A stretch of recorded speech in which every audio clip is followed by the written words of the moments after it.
오늘은 유럽에서의 중국 전기차 미래에 대해서 말씀드릴 텐데 이게 사실 우리 K 2차 전지 관련주도 굉장히 중요한 변수잖아요.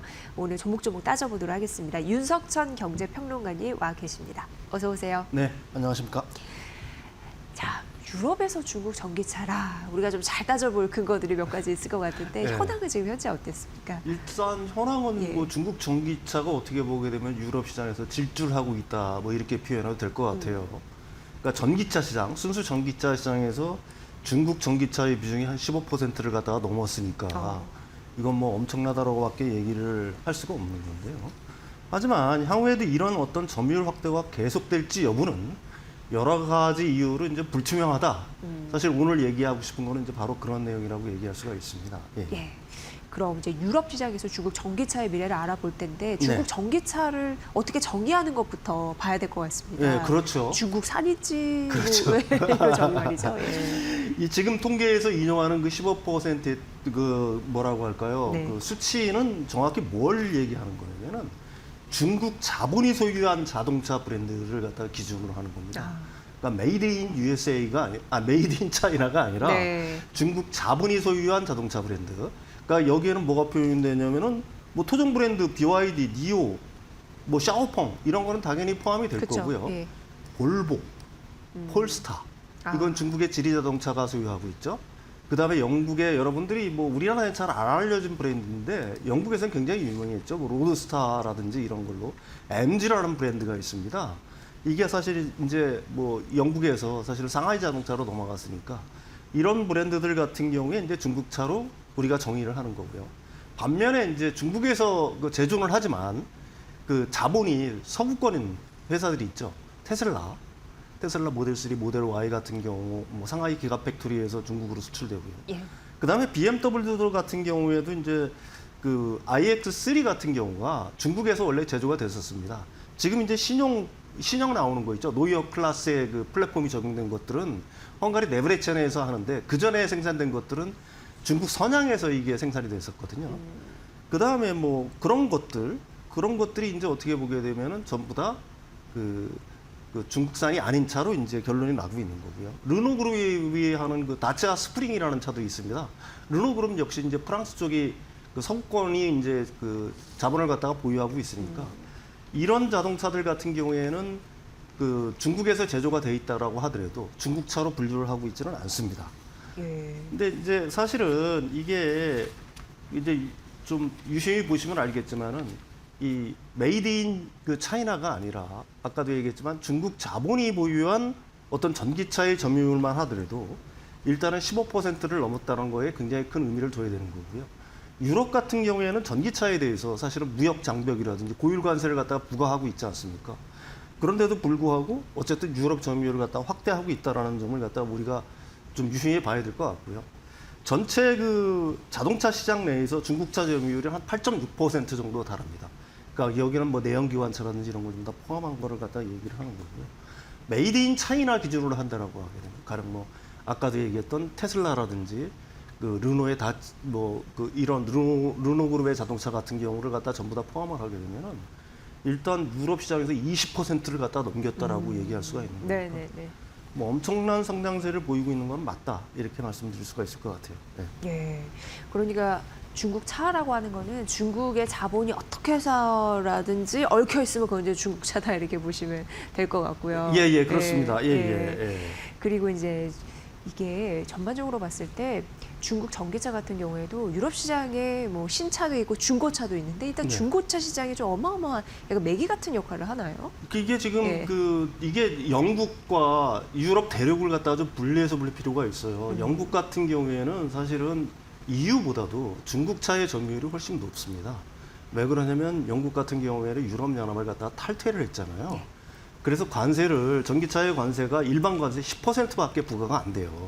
그러니까 유럽 연합은 일반 관세에 더해서 상계 관세를 부과하고 있지 않습니까? 그래서 이쪽은 좀 주춤한 편인데 유독 이제 영국 같은 경우에는 그 전기차, 그러니까 중국산 전기차에 어떻게 보게 되면은 점유율이 굉장히 높다라고 얘기할 수가 있는 건데 이게 문제는 뭐냐면은 그 폭풍이 사실은 영국에서 불고 있다 이렇게 얘기할 수가 있는데요. 자동차 시장 분석 기관이 인디카다라는 그 회사가 있습니다. 이게 이제 주로 그 유럽 전역의 중고차 실거래, 뭐 딜러 재고, 가격 변동 등을 실시간으로 추적하는 권위 있는 자동차 시장의 어떤 분석 어떤 기관이라고 얘기할 수가 있는 건데요. 이 기관이 이제 권위가 있는 건 뭐냐면 리스사나 제조사들이 잔존 가치를 산정할 때 핵심 지표를 일단 활용을 합니다. 근데 영국 시장을 기준으로 차량 출고 3년 후 신차 대비 중고차 가격을 보니까요. 전기차가 잔존 가치가 38%밖에 안 됐어요. 네. 그러니까 가솔린 차량은 45%, 하이브리드는 51%인데 반해서 하이브리드가 높네요. 예, 예, 네. 전기차만 유독 그러니까 거의 뭐 한 3년 정도 지나니까 차량 가격이 60% 정도가 공중으로 증발됐다라고 얘기할 수가 있는 건데요. 이게 사실은 영국만의 어떻게 보게 되면 좀 특별한 현상이라고 얘기할 수가 있는데 독일이나 프랑스, 스페인 등 다른 유럽 국가에서는 비교적 높아요. 잔존 가치가 한 46% 정도 나오는데 전기차라고 하더라도 그러니까 영국에서는 이게 38%까지 이렇게 떨어졌다라고 얘기할 수가 있는 거거든요. 이 도대체 왜 전기차 가격이 이렇게 중고차 가격이 폭락을 했나 이 부분에 대한 어떤 분석이 필요한 건데 일단 앞에서도 잠깐 얘기한 것으로 영국의 특수성이 있습니다. 유럽연합을 탈퇴 있죠. 그래서 여기는 10% 관세만 부과하기 때문에 이 중국 전기차들이 엄청나게 들어왔다는 게 첫 번째이고요. 두 번째는 자국 자동차 제조업 기반이 붕괴가 됐어요. 유럽 내로는 가령 뭐 폭스바겐이라든지 BMW라든지 벤츠라든지 이런 뭐라고 할까 쟁쟁한 어쨌든 자동차 사들이 있는데 네. 영국 같은 경우에는 거의 붕괴가 돼버린 수준이란 말입니다. 이제 현재 남아있는 거라고 하면 뭐냐면은 우리가 아주 최고급 차량으로 인식하고 있는 벤틀리, 뭐 랜드로버도 사실은 인도 자본도 어느 정도 들어갔는데 제규어 뭐 이 정도밖에는 사실 안 남아 있거든요. 그러다 보니까 이 볼륨급 이하의 차량에서는 영국 제조업 생태계가 완전히 어떻게 보게 되면 다 그 고사됐다 이렇게 얘기할 수가 있는 거죠. 그 빈자리를 갖다가 중국 전기차들이 이제 우후죽순격으로 밀려 들어갔다라고 얘기할 수가 있는 겁니다. 근데 중국 전기차가 사실은 유럽, 영국을 포함해서 유럽 지역에서 많이 팔린다고 하지만 이게 사실은 개인들한테 팔리기보다는 리스라든지 렌터사들 주로 그러니까 단기 차량에 많이 팔리는 경향들이 있어요. 예, 예. 사실 유럽은 이 자동차 시장이 우리나라랑 좀 다릅니다. 우리나라는 아직도 그 개인들이 실제로 직접 사는 비중이 높죠. 근데 유럽 같은 경우에는 렌트나 리스 비중이 60에서 70%예요, 워낙. 그러니까 이 단기 채널에 들어가는 어떤 뭐라고 그럴까요? 물량을 갖다가 엄청나게 쏟아냈다라고 하고 있는 거고요. 보통 렌트 혹은 리스 차량 같은 경우에는 보통 3년 이내에 중고차 시장으로 다 나오잖아요. 대부분 뭐 1년, 뭐 2년, 한 3년 정도 지나면 다 중고차 시장으로 쏟아져 나오게 돼 있습니다. 네. 그래서 중고차 시장에 어떻게 보게 되면은 이 전기차들이 과잉 공급됐다라고 얘기할 수가 있는 거고요. 그래서 이제 가격이 떨어진 이유가 있는 거고. 또 하나는 이제 그 가격, 뭐 어떻게 보게 되면 치킨 게임이 불이 붙었죠. 테슬라가 먼저 이제 가격 인하를 하니까 중국 전기차 회사들은 더 가격을 갖다 내리는 현상들이 발생을 한 거고요. 그러니까 신차 가격이 내리니까 당연히 중고차 가격도 내릴 수밖에 없겠죠. 그 다음에 또 하나의 이유는 중국 전기차 같은 경우는 모델 변경이 너무 잦아요. 모델 변경. 예. 예. 보통 우리가 아주 프리미엄급 자동차 같은 경우에는 통계를 내보게 되면은 한 4.4년에 한 번 체인지를 합니다. 그리고 일반 대중차 같은 경우도 한 3.8년 정도 하는데 중국 전기차는 보통 24개월, 뭐 16개월, 뭐 18개월, 24개월. 짧네요. 그렇죠. 그러니까 이 신차들이 모델 변경 대차가 빨리 나오니까 중고차 가격은 점점 내려갈 수밖에 없겠죠. 이런 영향들이 있는 거고요. 그래서 결과가 어떤 식으로 나타나고 있냐면 결국은 소비자들의 어떤 타격이 있을 수밖에 없겠죠. 내가 전기차를 이 차를 샀을 때는 사실 3년 뒤에 팔 때 적어도 한 50% 정도 잔존 가치는 남을 거라고 생각했는데 실제로 38%밖에 안 되니까 소비자들은 엄청난 손해를 보는 거고요. 또 하나는 리스사들도 손해를 보겠죠. 그러니까 리스사는 잔존 가치를 포함해서 월 리스를 책정하지 않습니까? 그런데 월 리스를 잔존 가치가 한 50% 정도 남을 거라고 생각해서 월 리스를 책정을 했단 말입니다. 그렇다라고 한다면은 근데 막상 잔존 가치를 보니까 38%야. 그럼 리스사는 엄청난 손해를 볼 수밖에는 사실 없는 거죠. 그래서 유럽 특히 영국 시장에서는 리스 업계의 어떤 대반격이 시작되고 있는 건데요. 아까도 얘기했지만 유럽 같은 경우에는 60에서 70%가 리스랑 렌트카 시장이라고 얘기할 수가 있습니다. 네네. 특히 이제 대표적인 리스 회사로는 아발이라든지 뭐 리스플랜 같은 회사를 갖다가 들 수가 있는데요. 이 회사들 같은 경우에는 이 전체 전기차의 월 리스를 갖다가 올렸습니다. 그래야지만 잔존 가치가 내려가도 중고차 가격이 급락을 하더라도 자신들이 손해를 안 보니까요.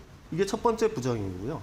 두 번째로는 실제로 잔존가치 예측이 불가능하고 서비스망이 부실한 중국 전기차의 리스 인수 거부 또는 중단을 해버렸어요. 그러니까 중국 전기차는 리스를 갖다가 시행을 안 하는 현상들이 벌어지고 있다는 얘기라고 얘기할 수가 있는 거죠. 그러니까 결론적으로 얘기하게 되면은 뭐 잔존가치 38%라는 건 이건 말이 안 되는 수치지 않습니까? 그렇죠. 그런데 이런 어떤 그 뭐라고 할까요? 중고차의 어떤 폭락을 만든 가장 중요한 원인 중에 하나가 결국은 중국 전기차의 무리한 저가 민원이가 과잉 공급 때문이다. 이런 식으로 이제 아까 그 인디카타가 그렇게 결론을 내리고 있는 겁니다. 예. 네. 사실 여러 가지 데이터를 우리가 느껴봤지만 중국이 괄복할 만한 성장을 하지는 않는 것으로 보여요. 근데 이게 자초했다라고 좀 느껴지거든요. 네네네. 평론가님 말씀해 주신 여러 가지 이런 부분을 들어보면 자기 함정이 스스로 빠진 거잖아요. 네, 그렇습니다. 어떻게 보십니까? 그래서 사실은 이게 아까는 이제 주로 이제 영국 쪽에 관련된 어떤 그 리서치 결과라고 얘기할 수 있다면은 우리가 이제 그 자동차의 왕국이라고 하고는 독일 시장의 어떤 흐름을 갖다가 좀 유심히 볼 필요가 있어요. 독일 DAT 리포트 2026이라는 게 나왔는데요. 이 DAT 리포트라는 게 그 자동차 데이터 분석 기관 DAT가 내는 보고서라고 얘기할 수가 있는 겁니다. 그 중에 한 챕터가 뭐냐면은 인지도 함정에 빠진 중국 제조사. 바로 이런 내용이거든요. 결국은 제목도 이제, 저렇게 지었네요. 네, 제목이 그 한 챕터의 제목이 그렇습니다. 예. 구체적으로 얘기하면 뭐냐면 도로에서 눈에 띄기는 시작했어요, 중국 차들이. 근데 실제 타본 경험을 가진 사람은 많지 않았다. 그러니까 자동차 보유주의 40%가 일상생활에서 중국차를 본 적이 있다라고 일단 응답을 했는데 하지만 시승이나 렌터카를 통해서 중국차를 타본 경험이 있는 사람은 자동차 보유자의 12%에 불과했다. 그다음에 가성비는 환영하지만 실제 구매는 기피하는 현상들이 발생하고 있다.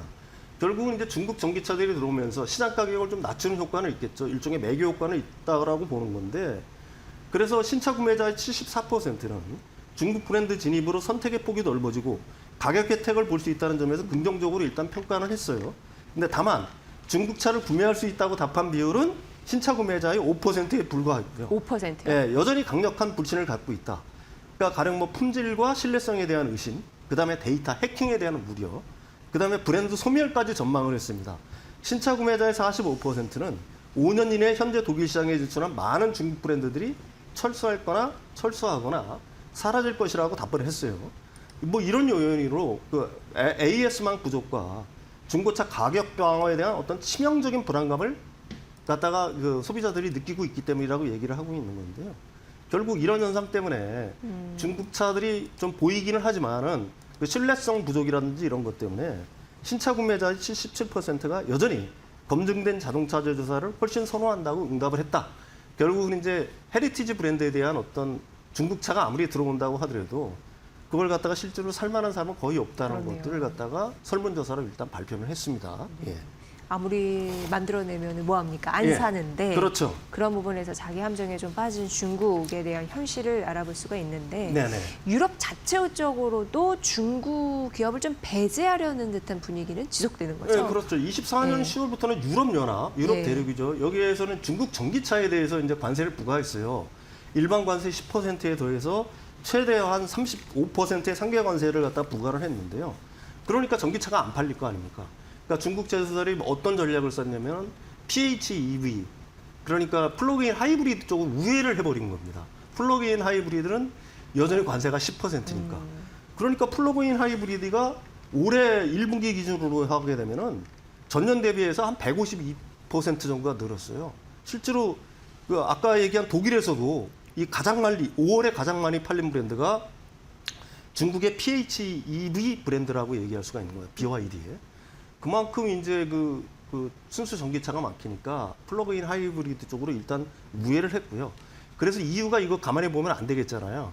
그래서 일단 그 전기차에 대한 어떤 상계 관세는 일단 부과를 했고 PHEV에 대해서 상계 관세를 부과하려고 일단 가령 뭐 여러 가지 이제 조사를 했겠죠. 반보조금 조사를 갖다 마무리했고 일단 시행만 앞두고 있는 상황이라고 얘기할 수가 있는 거고요.